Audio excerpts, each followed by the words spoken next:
بسم اللہ الرحمن الرحیم۔ السلام علیکم دوستو، آپ دیکھ رہے ہیں قسمت ٹی وی۔ دوستو، اپنی آج کی اس ویڈیو میں ہم بات کریں گے شراب اور نشہ چیزوں کے استعمال کے بارے میں، ان کے نقصانات اور اسلام میں ان کو کب اور کیوں حرام قرار دیا گیا۔ تو دوستو، ویڈیو شروع کرنے سے پہلے آپ سے گزارش ہے کہ ہمارے چینل قسمت ٹی وی کو سبسکرائب کر لیجئے اور ساتھ لگے گھنٹی کے آئیکن کو بھی پریس کر لیں تاکہ ہماری آنے والی ہر ویڈیو آپ تک بآسانی پہنچ سکے۔ دوستو، شراب یا کوئی بھی نشہ آور چیز استعمال کرنے سے نہ صرف آخرت بلکہ اس دنیا میں بھی نقصان ہوتا ہے۔ نشہ آور چیزیں استعمال کرنے سے انسان کی عقل زائل ہو جاتی ہے اور انسان جو کہ اشرف المخلوقات ہے کسی حیوان سے بھی بدتر ہو جاتا ہے۔ اس لیے نبی اکرم صلی اللہ علیہ وآلہ وسلم نے شراب کو تمام برائیوں کی ماں کہا ہے۔ دوستو، شراب کے استعمال سے انسان کو جسمانی نقصان تو پہنچتا ہی ہے، لیکن اس کے ساتھ ساتھ اس کے اثرات پورے معاشرے پر بھی پڑتے ہیں۔ ماہرین کا کہنا ہے کہ شراب کے استعمال سے انسان کے جسم میں زہریلے مادے بنتے ہیں۔ کچھ لوگوں میں یہ مادے نسبتاً کم ہوتے ہیں اور کچھ میں بہت ہی زیادہ۔ یہ زہریلے مادے انسان کے جسم میں موجود مفید کیمیکل میں خلل ڈالتے ہیں۔ شراب کی ایک اپنی زندگی ہوتی ہے۔ اس دوران شراب نوش اپنی زندگی میں اپنے فیصلے اپنی مرضی سے نہیں بلکہ شراب کی مرضی سے کرتا ہے۔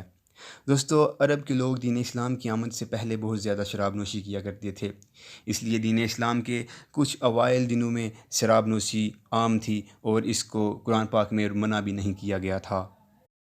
دوستو، سیدنا عمر رضی اللہ تعالیٰ عنہ اس بارے میں بہت پریشان رہتے تھے اور اللہ تعالیٰ سے دعا کرتے تھے کہ یا اللہ، شراب کے بارے میں کوئی واضح حکم نازل فرما۔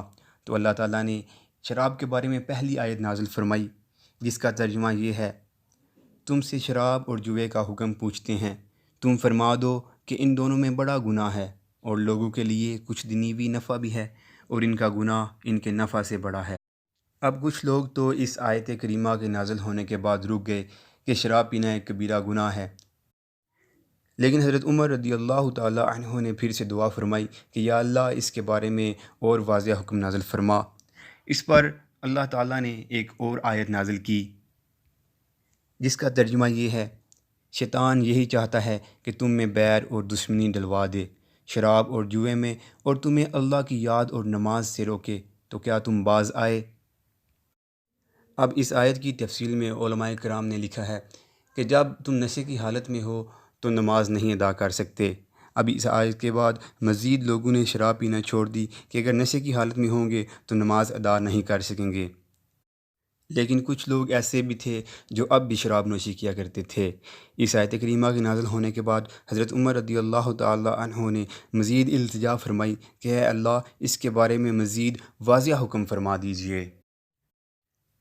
پھر شراب کے بارے میں اللہ تعالیٰ نے آخری آیت نازل فرمائی اور فرمایا کہ اے ایمان والو، شراب اور جوا اور بت اور پان سے ناپاک ہی ہے، شیطانی کام ہے، تو ان سے بچتے رہنا کہ تم فلاح پاؤ گے۔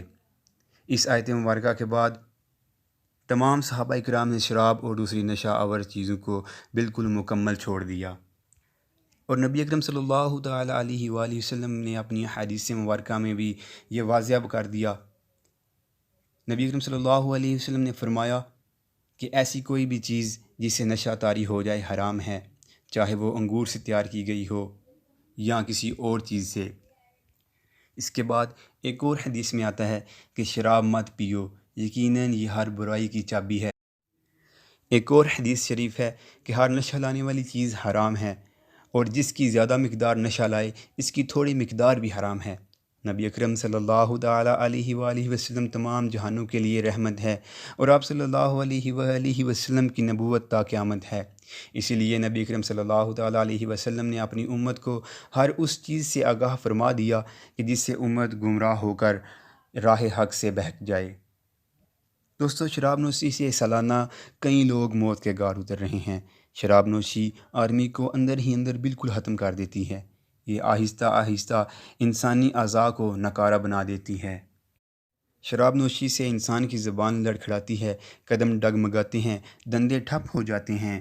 شراب نوشی سے انسان کے جگر سکڑ جاتا ہے، لبلبا اور جگر کی سوزش، دل کے عضلات کی تباہی، معدہ کی نالی کا سرطان، دل کی شریان کی خرابی، دماغ کا فالج، مختلف اعصابی امراض، یادداشت کی خرابی، غدود کی خرابیاں، خون کے سفید ذرات کی کمی، چھاتی میں نمونیا، پھیپھڑوں کی ٹی بی اور ان امراض کے علاوہ اور بھی بہت سے ایسے امراض ہیں جو کہ شراب نوشی کی وجہ سے انسان کو لگ سکتے ہیں۔ ایک سچا مسلمان جو کہ شریعت پر عمل کرتا ہے وہ نشہ اور اشیاء سے بچتا اور ظاہری اور باطنی امراض سے محفوظ رہتا ہے۔ شراب نوشی کی وجہ سے انسان معاشرے میں ذلیل و خوار ہوتا ہے، لہذا تمام انسانیت کا حل صرف اور صرف دین اسلام پر عمل کرنے سے ہی ہے۔ دعا ہے کہ اللہ پاک ہم سب کو شراب جیسی لعنت سے بچائے اور دین اسلام پر عمل کرنے کی توفیق عطا فرمائے۔ تو دوستو آج کی ویڈیو کے لیے اتنا ہی۔ اگر ویڈیو اچھی لگی ہے تو اپنے دوستوں کے ساتھ شیئر ضرور کیجیے گا اور اس ویڈیو کو لائک کیجیے اور ہمارے چینل قسمت ٹی وی کو سبسکرائب کر لیجیے۔ ایک نئی ویڈیو کے ساتھ بہت جلد ملاقات ہوگی۔ اجازت چاہتا ہوں۔ اللہ حافظ۔